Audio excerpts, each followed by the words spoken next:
Mes chers compatriotes, demain, 4 avril 2018, nous célébrons le 58e anniversaire de l'accession de notre pays à la souveraineté internationale. Le 4 avril, moment solennel de communion et d'introspection, nous rassemble en tant que nation unie par l'histoire et un destin commun. Il nous rappelle le souvenir de générations qui, avant nous, n'ont connu que les souffrances de la domination coloniale. Le 4 avril est aussi un exercice de mémoire, en hommage à nos héros et héroïnes, célèbres ou anonymes, qui ont payé de leur personne la résistance à la colonisation. Cette fête est enfin celle de la liberté, de l'armée et de la jeunesse. Elle nous exhorte à transcender le passif du passé et exalte notre détermination à édifier une nation prospère pour conforter notre destin de peuple libre. À toutes et à tous, mes chers compatriotes, j'adresse mes chaleureuses félicitations. Je salue avec respect et affection nos anciens combattants. Merci, chers anciens combattants, pour votre contribution à la défense du monde libre et à la réalisation du droit de notre peuple à disposer de lui-même. Le souvenir de vos sacrifices restera immortel dans notre mémoire collective. Ce soir, j'ai une pensée particulière pour tous les membres des forces de défense et de sécurité tombés sur le chemin du devoir, dont les victimes du crash d'hélicoptère le 14 mars dernier à Missirah. Aux braves citoyens qui ont apporté les premiers secours dans un acte d'humanité héroïque, je redis la reconnaissance de la nation. Pour magnifier leur bel exemple de civisme, j'ai décidé de les honorer d'une distinction nationale et de les convier comme invités d'honneur au défilé de cette année. À vous, officiers, sous-officiers et militaires du rang, je réitère mon soutien et ma confiance. Dans un contexte de menaces exacerbées, nous sommes fiers que nos forces de défense et de sécurité restent mobilisées avec un courage et un dévouement patriotique au service de la nation, de l'Afrique et de la communauté internationale. Voilà pourquoi je me réjouis que le thème du défilé de cette année porte sur la contribution des forces de défense et de sécurité à la paix et à la sécurité internationale. En effet, au soutien de notre diplomatie de paix, notre pays est aujourd'hui le premier contributeur de troupes de la CEDEAO et le 7e des Nations Unies, avec près de 4000 soldats, hommes et femmes, aujourd'hui déployés dans 6 théâtres d'opération. Dans l'accomplissement de leurs missions internes ou étrangères, nos djambars continuent de faire honneur à l'idéal armée-nation et à leur devise « On nous tue, on ne nous déshonore pas ».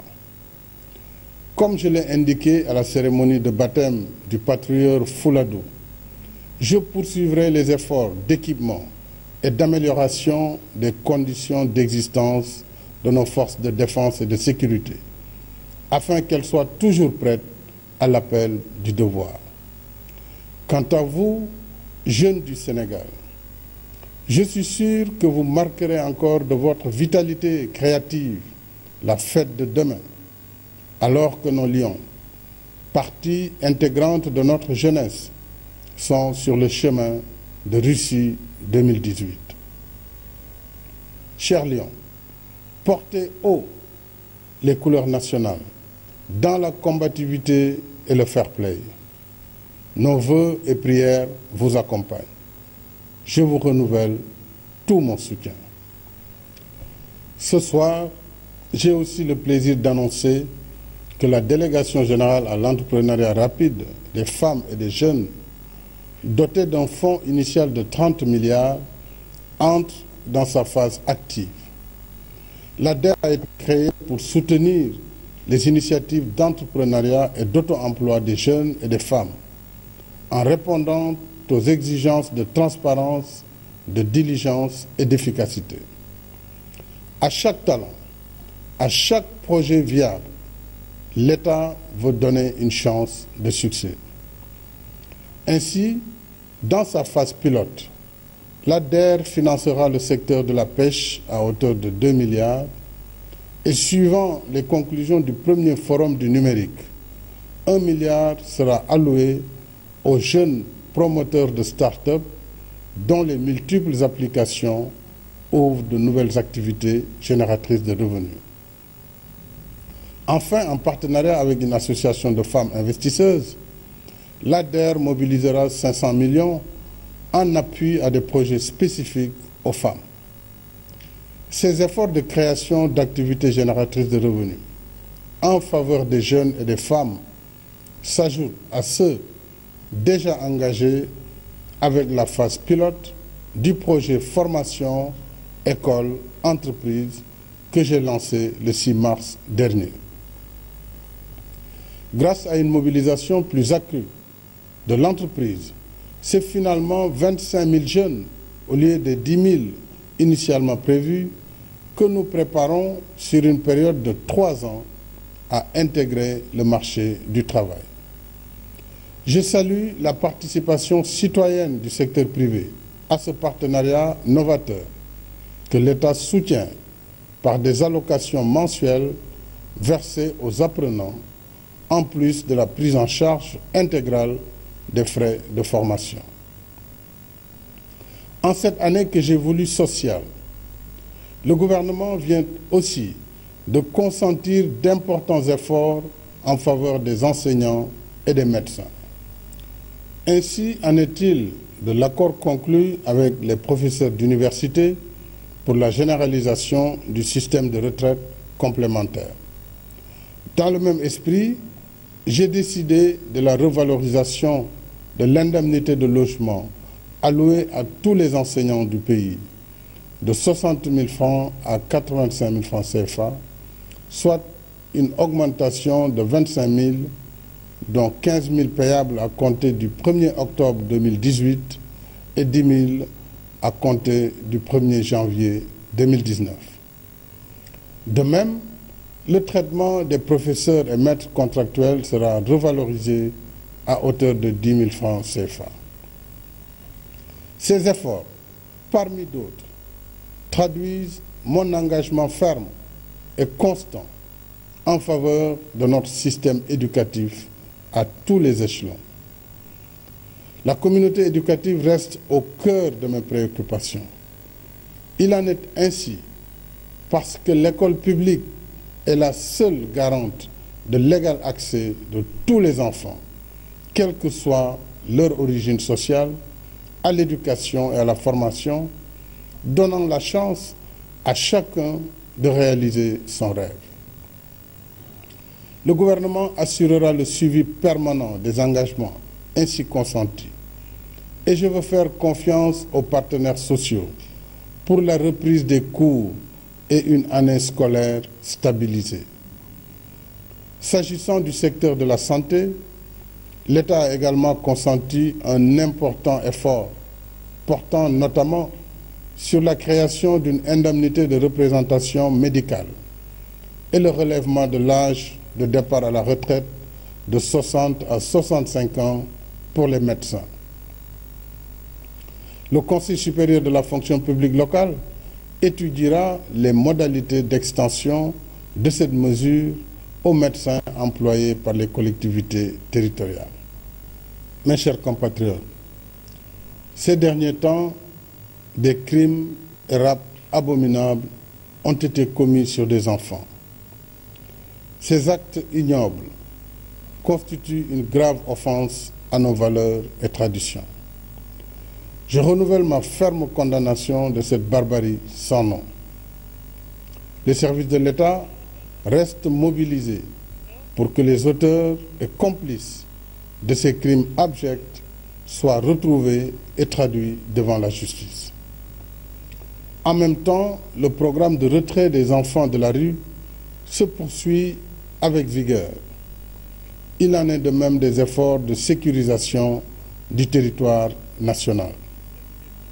Ainsi, 16 commissariats de police seront construits en 2018-2019, dont 2 à Rufisque et les autres à Hann Mariste, Thiaroye, Keur Massar, Zac Mbao, Parcelles Assainies, Yeumbeul, Diamaguène, Sicap Mbao, Nioro du Rip, Koungheul, Bignona, Vélingara, Kanel et Touba. Le programme de modernisation des moyens opérationnels de la brigade d'intervention polyvalente et de la police technique et scientifique sera renforcé, y compris par l'installation de vidéosurveillance à Dakar et dans la banlieue. 10 nouvelles brigades de gendarmerie seront construites et 3800 élèves officiers et élèves gendarmes recrutés sur 3 ans. Enfin, 20 nouvelles casernes de sapeurs-pompiers seront érigées dans 11 départements pour une meilleure protection de proximité. Mais au-delà de l'action publique qui incombe à l'État, tous ensemble, parents, familles et communautés, nous devons assumer nos propres responsabilités de vigilance et de protection de nos enfants. Mes chers compatriotes, la liberté et l'indépendance que nous célébrons demain ont un prix. Les nations les plus libres et les plus indépendantes sont celles qui construisent leur autonomie et maîtrisent leur destin par leur propre dynamique interne. En héritant d'une indépendance que nos anciens ont revendiquée à leurs risques et périls, nous sommes redevables d'un legs que nous devons transmettre aux générations futures. Notre devoir, c'est de consolider l'indépendance par le développement qui la nourrit et l'entretient. Autrement, elle devient un rêve de liberté plus désincarné que pleinement vécu et assumé. Nous avons par conséquent la responsabilité de léguer aux générations futures un pays libéré du besoin par un effort individuel et collectif sur nous-mêmes. C'est ce qui me motive, avec le gouvernement, à rester dans le temps du travail et de l'action, en écoutant battre tout le cœur du Sénégal, le cœur de nos villes et de nos campagnes, afin de poursuivre sans relâche la réalisation de notre objectif commun. Bâtir un Sénégal uni et prospère, dans la paix, la solidarité, l'équité et la justice sociale. Le Sénégal de tous, le Sénégal pour tous. Bonsoir et bonne fête de l'indépendance, mes chers compatriotes.